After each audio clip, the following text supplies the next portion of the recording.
Here we go. We made it. We're back at the winery. It's 3 o'clock, guys. Randy at Blue Ridge, where the mission is to add value to your life. Guys, this is a fun one. Oh my gosh. Mom and I, we had so much fun in Hawaii.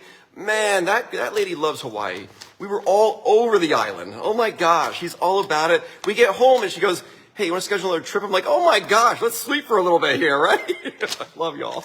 Yo, Julia and Sandy, what's happening? We're back. Oh my God, this weekend, guys, there's supposed to be a little bit of rain on Saturday, so we're going to be moving the fireworks show and digging up the barrels on Sunday. So Sunday night, fireworks show at Blue Ridge. Mary Wayne, welcome back. Thank you, Mary Wayne. I love it. And guys, this talk we're going to do today, what happened was when we're flying back from Maui, the key was to sleep on the first leg of the flight. You go from Maui to Denver. And if you slept on that flight, you could avoid jet lag. Well, guess what? I couldn't fall asleep for nothing. So I'm thinking, all right, get up at 3 in the morning. I'm sitting there and I'm in the plane. I typed out this little talk. I think you're going to love it. It's a great question. It's a great perspective. Guys, man, yo, Benny Gambucci. I love that. Sean, I see you, man. Yo, Meg, I see you. Thanks for being here, guys. Oh my God. You know, we're doing a sale. We are doing a 50% off sale, 6 different wines here at the winery. Even the Cabernet and the Riesling are on it. You know why? We need cellar space. You know, I overprojected by a long shot. I like the thumbs up. I love that. I overprojected by such a long shot. And Nathaniel, we're walking through the cellar and he goes, we have no more room, Randy. We don't even have a 3 foot by 4 foot space in the cellar to bottle more wine. So we got to get rid of some wine, guys. So come on out, get it while you can. I know the exotic ones are going to go fast. Guys, I love it. Man, see you this weekend. I like that. So have you ever played the lottery? Have you ever done that? You know, what are the odds of winning the lottery? I looked it up. I just looked it up a minute ago. And to win the Powerball, it's a 300 million to 1 odds. I love the hearts. 300 million to 1. Not good odds. But, you know, people take a chance anyway, don't they? They go, you know what? I'm going to take a chance. I think I could win it. You know, what would you do with the money? If you won the Powerball, have you ever thought about that? What would you do? Have you written out a plan yet? You know, what would you do if you actually won that thing? You hit it big. Can I tell you something? You already won the ultimate lottery. Do you know what the odds of your existence is?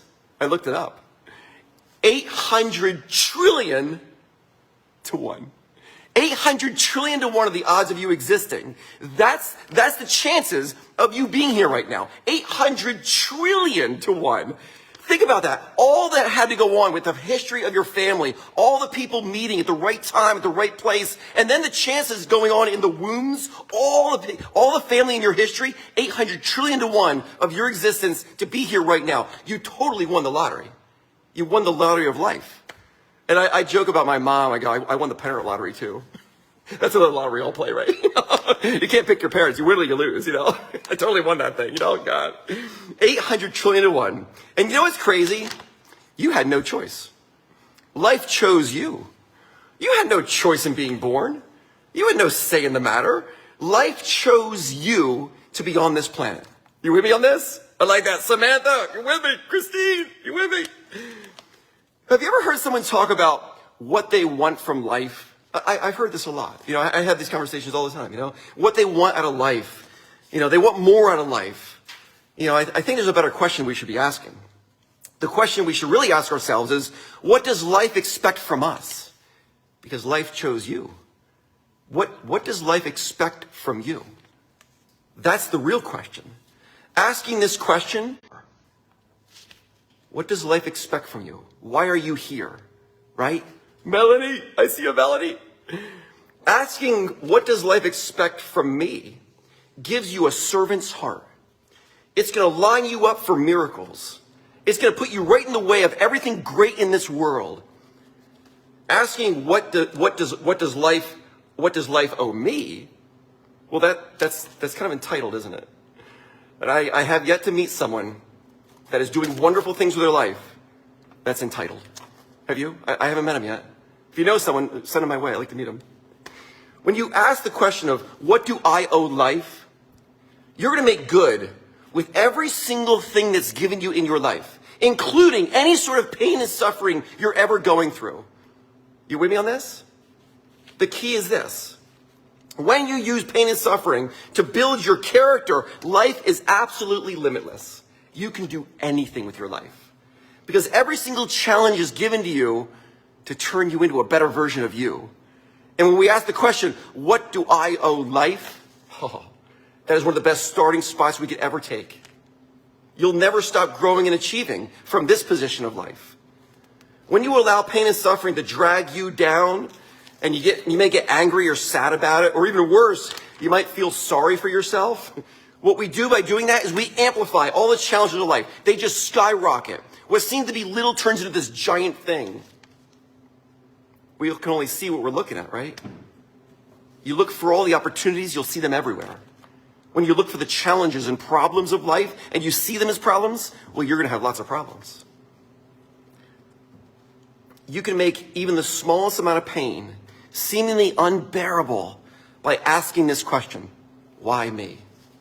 Because the answer, why you, is because that you have what it takes to overcome this challenge that you have in your life. This is why it's given to you. And the best news is, the most wonderful version of your life is on the other side of it. That's where it's at. I know I've told you all, when my mom died, I was scared to death. I thought, oh my God, I have to think for myself now? What? Oh my God, how am I going to do this?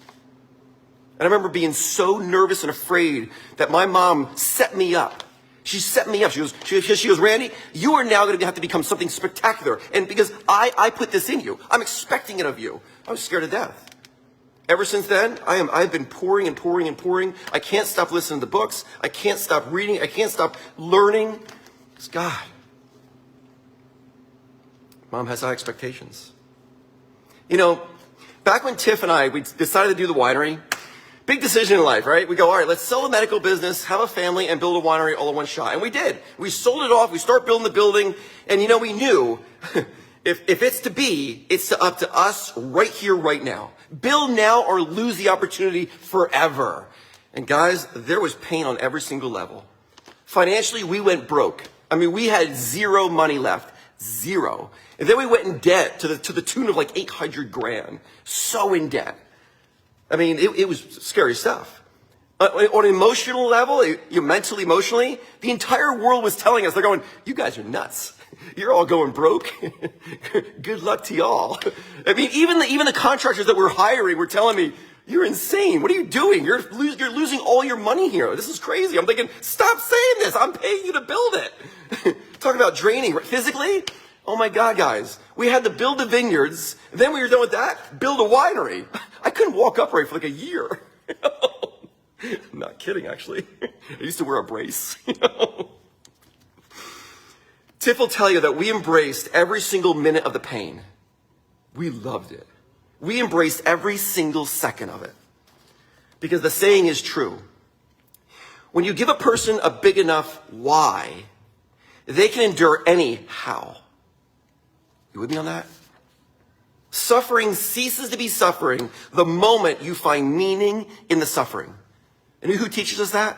Viktor Frankl. Read his book. God. I've taken that book every 6 months. Great stuff. Keeps me grounded. Keeps me thinking clear. So rather than ask the question of, what does life owe me? Ask this question. What do I owe life? What is the purpose? Why are we here? I love y'all. Thanks for being part of my life. Thanks for making the dream of Blue Ridge possible, guys. It would never be what it is without all the support of y'all. I promise you, I will always reinvest back into Blue Ridge what you all make successful so you can enjoy it even more. Thanks for being here. Thanks for making my life possible. Thanks for making the dream possible. Join us this weekend. Fireworks on Sunday. We're digging the barrels out of the ground. We're going to taste wine right from the barrels. This year's vintage of Underground is coming out of the ground this Sunday. Love y'all. See you soon.